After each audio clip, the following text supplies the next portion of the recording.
Welcome to Perfectly Imperfect Me 365, the podcast where we get real about mental health, messy growth, and being human one day at a time. I'm your host, Rachel, and together we're navigating life's chaos with honesty, compassion, and a little humor. Let's get into it.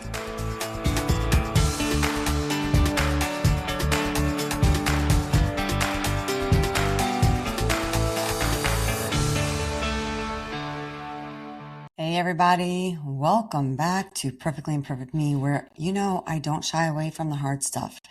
And today's episode is heavy, and I'm not gonna lie, but it's important and it should shake every one of us wide awake to the core. On December 14th, 2025, something horrific happened in Sydney, Australia. It was at a Hanukkah celebration on Bondi Beach. It was a beautiful Jewish holiday event, and two men opened fire on people gathered to celebrate, to bring light into this world. And that attack killed at least 15 people, including children and Holocaust survivors, and wounded dozens more.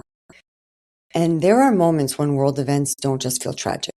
They feel personal. And the attack at the Hanukkah celebration in Bondi, Australia is one of those moments for me. Because Sydney is not just a place I've read about or even visited. It's where my in-laws live. It's where I got married. It's where I have joyful memories with my kids, my in-laws, family that are all woven into my life.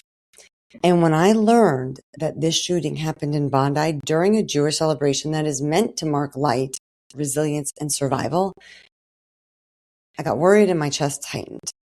And what makes this event even harder for me is that my in-laws were planning to attend that celebration. And they decided last minute not to go because they were exhausted from traveling that day. So that detail doesn't mean anything mystical. It just means everything emotionally to me, because violence doesn't just affect the people who are there. It ripples outwards. It ripples into families, into communities, into people who suddenly realize how close this really was. And this attack was not random.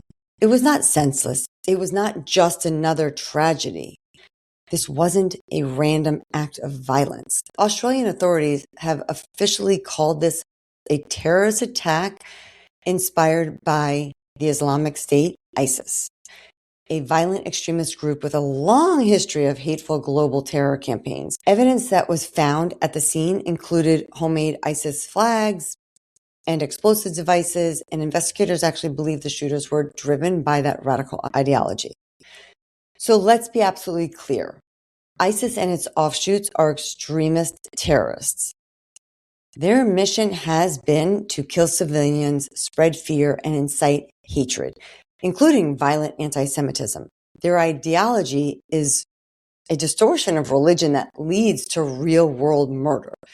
There is nothing spiritual, noble, or defensible about it. And this act didn't just happen in a vacuum, guys. In the years since October 7th, 2023, conflict in the Middle East, anti-Semitism has been rising. Not just here or in Australia, but around the world. Attacks, threats, intimidation against Jewish communities have literally spiked, and warnings from Jewish organizations and human rights advocates went unheeded. And that's the part that should make us stop. Not because this is just about Jews. This is about all of us. But because when one community is attacked, it signals a breakdown in basic human decency that affects everyone. Groups like ISIS and similar extremists, their networks exist for one reason, and that is to spread fear, hatred, and division. They target civilians, they target Jewish communities, they target anyone who represents coexistence, joy, and survival. And we need to be very precise here, because these radical terrorist groups claim that they are acting in the name of Islam. And they use written texts, including verses from the Quran, and interpret them literally and violently, stripped of historical context, scholarship, and moral restraints. That interpretation calls for hatred and violence according to them. But that does not mean Islam itself calls for hate.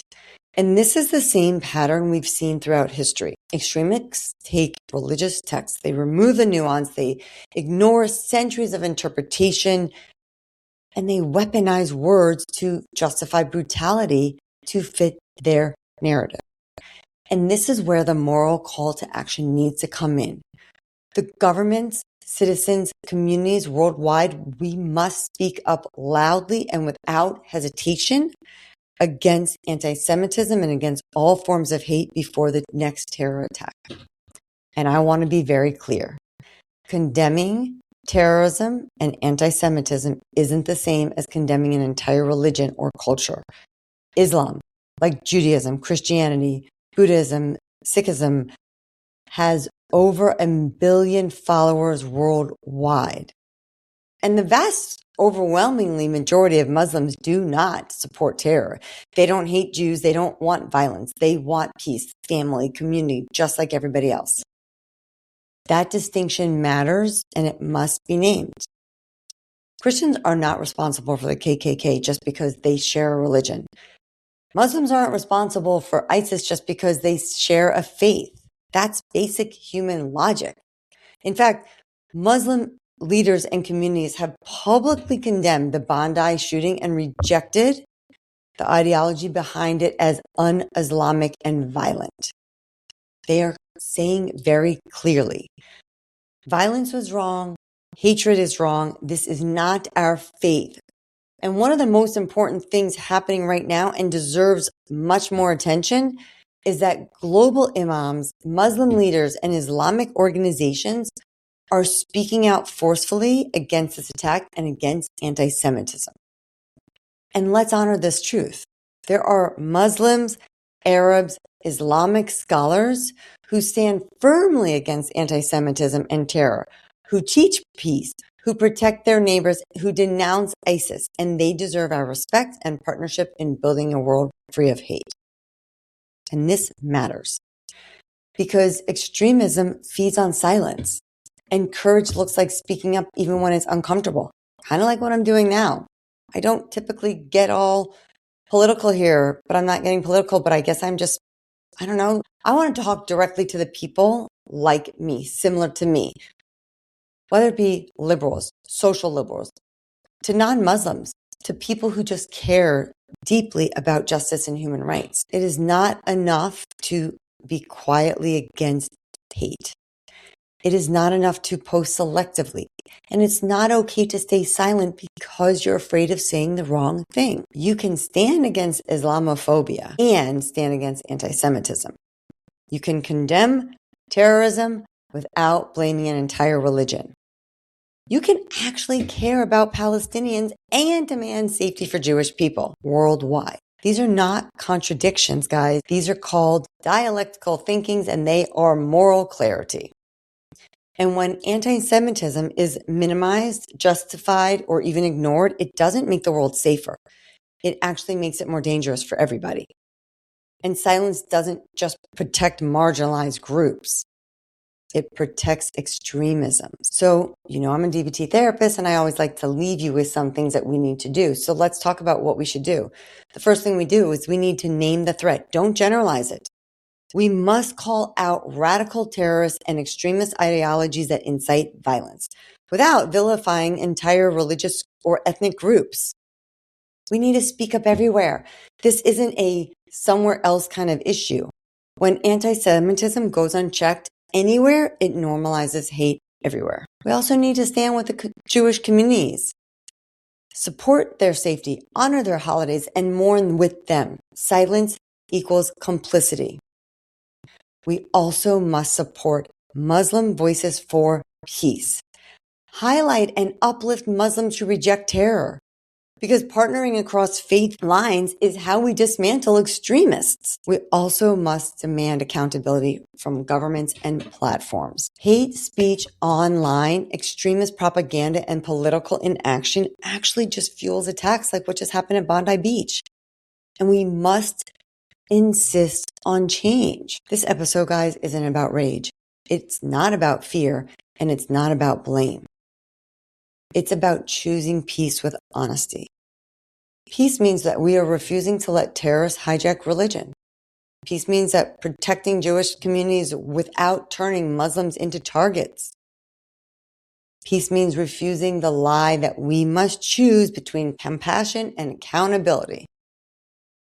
Because real love, the kind that actually heals, is brave. So I'm holding the victims of Bondi in my heart. I am holding my family in Sydney a little closer. And I'm holding on to the truth that most people want to live peacefully, even when extremists try to tear that apart. So if this episode stirred something in you, please don't scroll past it. Speak up, share responsibly, stand with those targeted by hate. That's how we honor the lives that are lost, not with more division, but with unapologetic humanity. So I would really appreciate it if you could like, share, follow, go ahead and rate this podcast episode, because we need more unity in this world. We are all different. I also believe the way to make things better in the world is through unity. We all have to respect each other. I know many people who don't align with these extreme terrorist groups, and they're not Jewish. They're Muslims. They're Palestinians. So let's start working together. And that is on all sides. You have been listening to Perfectly Imperfect Me 365. I really appreciate you. Have a great day.